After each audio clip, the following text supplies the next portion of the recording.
You're listening to Convenience Matters, brought to you by NACS. Welcome to Convenience Matters. My name is Jeff Leonard. I'm with NACS, and here we talk about things that are of interest to convenience stores and the 160 million people who visit them every day. In particular, here, we're also talking about things that matter to the 25,000 people here at the NACS show. And I'm John Eichberger with NACS and the Fuels Institute. And you know, Jeff, we all talk about how we represent an industry that powers your life, powers your fuel, your vehicle, powers your body.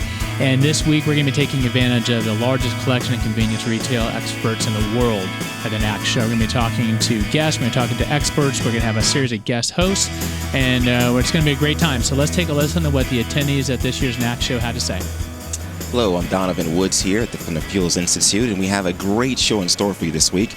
But I'm also along here with my favorite co-host, Miss Stephanie. Favorite? I've moved up in the ranks. Yes. I'm Stephanie Sikorsky with NACS. And we are joined here by really the Alec Baldwin of the Convenience Matters show podcast. And that's Mr. Gray Taylor, who's been here more times than most of us as hosts. So welcome, Gray. We're happy to have you here. It's always great to be here. This is one of the highlights of any visit to NACS. Perfect. It's a great NACS show. Everything seems to be running well. Seems like we have more people than I've ever seen before. But we wanted to talk to you about something in particular, and it's something that many people are getting interested in. And I'll give the three letters. IoT, Internet of Things. People like having the ability to turn their lights off in their home and they're not home, or control their cars. Why should we be afraid of that, Greg? Because I like it.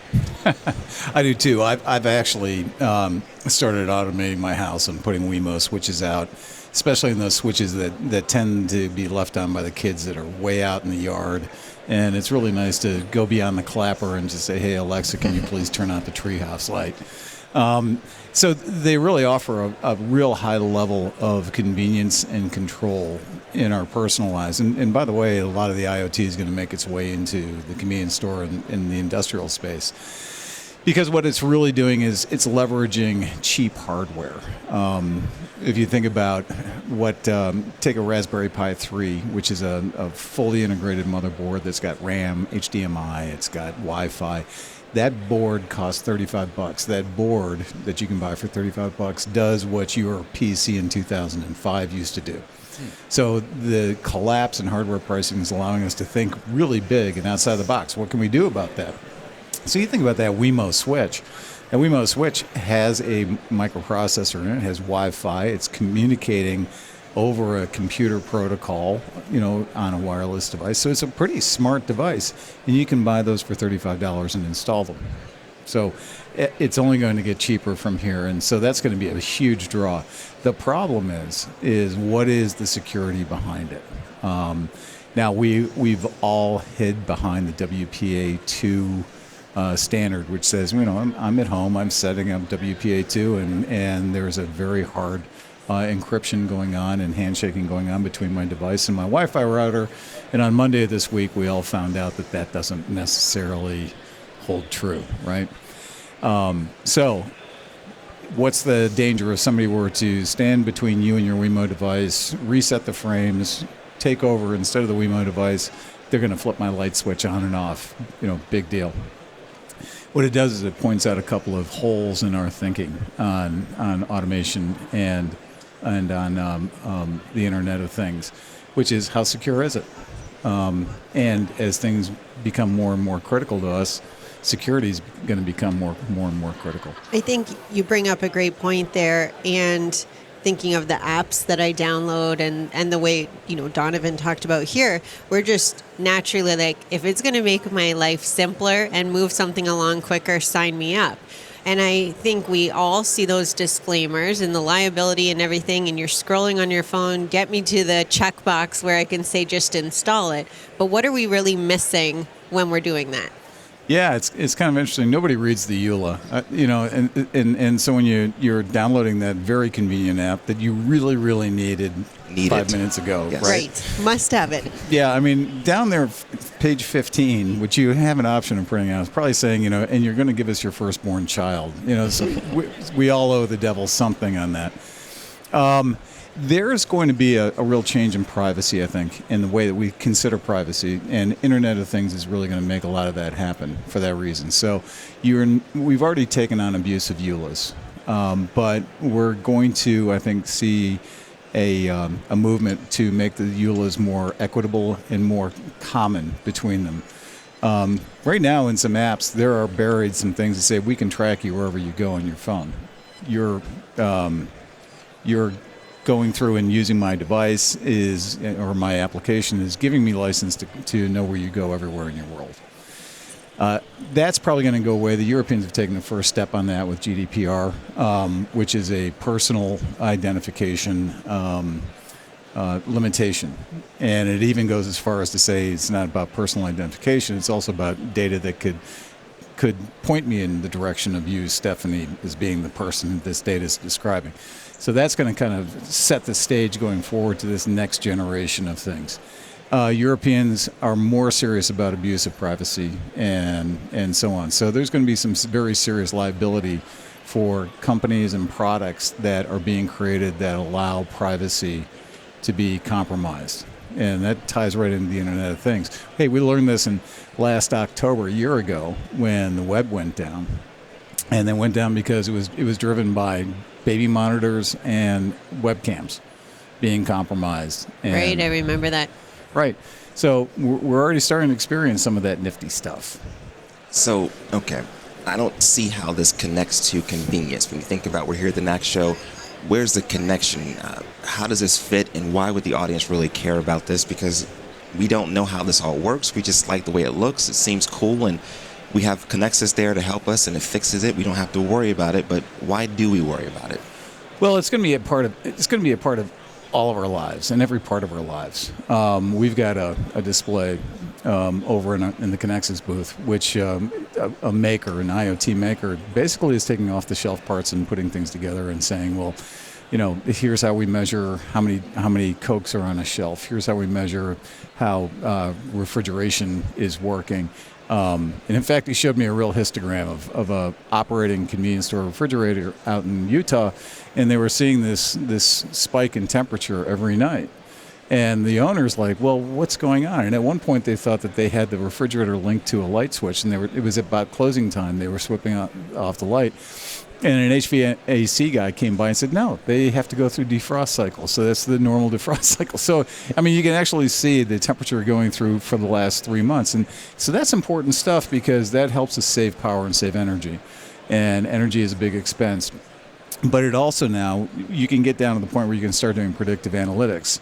Is that compressor about to fail? Because you can't imagine how expensive it would be to lose a cooler full of milk. And a lot of insurance policies won't cover it. So this is cheap insurance now. Remember that $35 PC? Right. I can put that sucker in there, and I now can get a cheap insurance policy, which tells me, get over there, move the stuff out of that cooler into that cooler so we don't lose it. I think the predictive analytics piece is so interesting to me. I know that there's a lot of power in having that for the positive. There can also be negative. And a lot of us have seen the Amazon Go video, kind of the promo for that. There's the discussion around chat bots to make things simpler. Donovan touched on the convenience part. If you had to make predictions about where we're headed based on how quickly technology is evolving and the things that are available, what does the convenience store of the future, I'll say, future being 5 or even 10 years from now, what do you think we'll start to see? I think you're going to see a lot more customer measurement, and IoT is going to play a part of that. I saw a new dispenser that actually has visual recognition on it, and it recognizes your face. And so when you go up to the dispenser, it sees your face and it calls up everything that's your attribute, which is I buy 93 octane fuel. This is the news I watch. I watch Fox. I don't watch CNN, so don't show me CNN. And this is the stuff that I bought the last time I went into the store. So here's the stuff I'm going to put on sale. So it's personalized 27-inch touchscreen environment that all got cued off of my face. That's incredible. And we've seen at the Microsoft Retail Experience Center where we're using very inexpensive cameras to track and heat map people through stores. We're using sensors to show where a person has picked something up off the shelf. In fact, we showed that last year at the show. We had Ava Retail, where I could go and pick up a bag of chips, and the media display would show a chips commercial that pushed that same thing, or would cross-sell one of their competitors. So the shelf now becomes kind of that battleground of brands, and it's all being keyed off of very inexpensive hardware that's Well, watching it us. almost becomes an entity of itself. Like you could see it as a living, breathing thing, Right, in that yes. it's able to help you with your purchase even before you knew it. And by the way, it could be a little too helpful, right? It's like, come on, really, I'm just buying a bag of chips. Put that trail mix back. Well, think about that. The medical world is looking at IoT as being that constant reminder of behavioral changes. So I could see you saying, put the chips back and, go get the sunflower seeds. Well, with all of this good stuff and making our lives more convenient, as well as if you're a retailer or if you're a consumer, I'm assuming you're also telling us that this could be a dangerous thing, because if you're recognizing my face, where's that information go? Where's it being stored? And as we saw just recently, Equifax was hacked. So why can we believe that these technologies won't be hacked? And that does raise a little bit of concern. I mean, I like the idea of autonomous technology, and I love the idea of an autonomous vehicle. But if I don't have the ability to take control at some point, if my phone is getting hacked every day or have issues with my phone every day, how can I trust that my car won't have that and my family's in the car with me? So, yeah, I can see how that could be a problem. Yeah, there were some famous hackings that happened early in the stages of autonomous vehicles. I mean, there was a Jeep that was hacked where the brakes could be remotely activated and the accelerator remotely done. So the automotive guys they're going off in the direction of connectivity, but not an open connectivity. And that's the right thing to do. I mean, there's going to be certain hardcore systems that you just don't want to have a Windows environment where you can download apps and so forth. It's going to be very secure. Now, hopefully it's going to be so secure that nobody can come in from the outside. But then there's going to be the other pull on that, which is, okay, that's great, but what's on that big screen on my dashboard? I really want to be able to control that, and I want it coming off my phone, or I don't like that navigation aid, that type of thing. So what you're going to see, I think, is a walled garden with a almost a DMZ. You're going to have the vehicle over here. Ain't nobody getting into that unless it's a dealer, and it's going to be highly authenticated. And then you're going to have the cabin experience and the entertainment and all that. And that is going to be more of an open experience. But they still have a problem there, too. I mean, the arguments went back to the late 90s. We were talking about telematics with the advent of the cell phone. What was going to be the liability? And we had liability attorneys predicting huge death tolls because of usage of interactive devices while we're driving. And we now know that's true. So there's going to have to be disciplines at various levels, and that's going to have to be defined. That's very true. I mean, I am having trouble just walking with my iPhone in front of me. So apparently, Or walking, period. Yes, or walking, period, it looks like. But you've said a lot of scary things. I might go home and turn my Nest off just to make sure it's not watching me and telling other people what I do. But why should convenience retailers really continue to move forward in this way? Is it safe enough where they should push themselves that way, or should they kind of hold back a little bit? So what we tell people is you've got to bake into any idea data security because technology is so prevalent. And so before you go take that big leap into what I would call the creepy advertising element of it. Okay. Measuring your refrigerator, hey, fine, go ahead and do it. What's the worst that can happen? You get a bad reading. But keying up things and storing consumer data, you want to make sure that it's absolutely safe before you get into that field. Just like if it's a critical control system within your store. So say you've got an IoT device that's running your power box in the back, or monitoring your submersible dispenser pumps. Okay. Those are the types of things that you want to be very sure that don't hack that one. Because we know that people have hacked into the petroleum system. It's a critical infrastructure, and a lot of bad things can happen when people take over your underground systems. So do the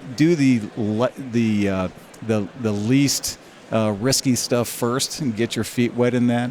And then the other thing is make sure that you have a very hack-proof store, and that is no small task in and of itself. So, piggybacking off what you just said, and I wrote a thought down here, kind of keeping data security in mind, and then still wanting to keep up with the Joneses or the Jetsons, if you will. If I'm looking at entry level and knowing that this is where we're going, where are some of the basic starting points, or what should I be looking for in terms of my retail environment? For data security? Well, data security and just, I guess, technology with that kind of in mind. What's secure enough for me to look at or has somewhat been tested, but is going to help me advance and improve my business and ultimately bottom lines along with it?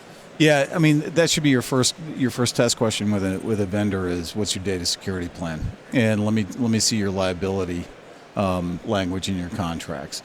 Our contracts now need to have boilerplate that say, look, if you're a technology vendor coming in and putting in technology in my store, you're warranting me that this has been installed correctly and so forth. Yeah, misuse, I get it if I misuse it. But when you walk out that door, you're indemnifying me from that type of liability risk. And that's got to be just standard going forward. So pick your vendors well. The other thing is no matter how small you are, get a relationship with a good, qualified network guy, because it's really all about networks. It's not about computers being vulnerable. It's about networks being vulnerable. Don't use your brother-in-law who does this on the side. Go find get a guy from Best Buy Geek Squad or whatever, because those guys have had training on how to lock down networks, and it's very complex to lock down a network. So find that person that can advise you and be that guy. So that's something, and you can tell the audience this, how can Connexus help a retailer? Is that something that you will be able to help them with, or where do you play the role? So what we really do, we take from a data security standpoint, we take examples of stores that we know, and we've come up with zone routing best practices. We now have remote access best practices. And the whole idea is we take qualified security assessors, we take retailers, and we all sit in a room and we say, look, how do we make a store more secure? And we write white papers around that, similar to what we did with skimmers on dispensers. And what that's meant for is for somebody who's not an expert, may not have a dedicated IT department, but it educates them on how to set up that network within the store so that you're not vulnerable. And the number one thing is zone routing. Make sure that your cards are handled in one zone in your network and everything else is in some other zone. But there's a high level of expertise in every one of those white papers that we've done. And we'll continue to do those as things go along. So IoT is very important for us because we see a huge future in IoT, but we also see a landscape that doesn't have any standards and really doesn't have any data security standards. And so we're going to be taking an active role in how that's done as well. What's the best practices for choosing an IoT device? Is it cheap is better, or you should be paying something else for something that's a little bit more secure? It's going to be a long road here going forward. So, excuse me. Now, Greg, what have you seen here at the NACS show? Have you seen a lot of retailers coming to you asking these questions, or are they actually venturing out to find this? It's been interesting. Data security is still a high level. It's not as high as it has been in past shows. I'll tell you what's really been buzzing people is mobile computing and mobile commerce. And how do I interface to the consumer's mobile device? We've just been overwhelmed with that. People looking to move outside of their traditional C-store systems. But again, data security, especially with startups and new innovations, data security always tends to be an afterthought and not baked into the product.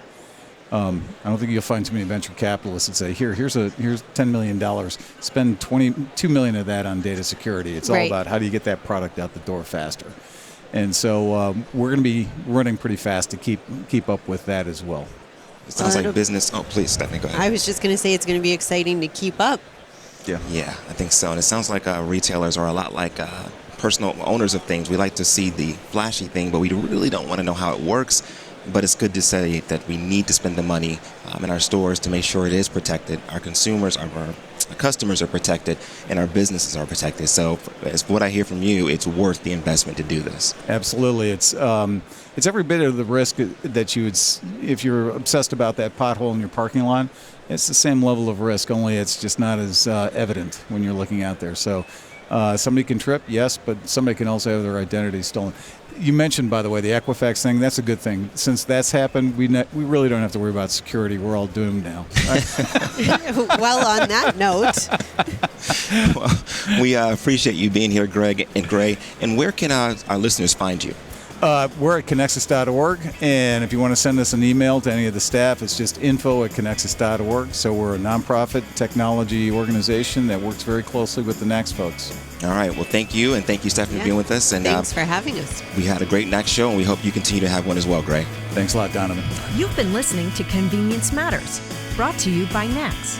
For more information, go to nacsonline.com.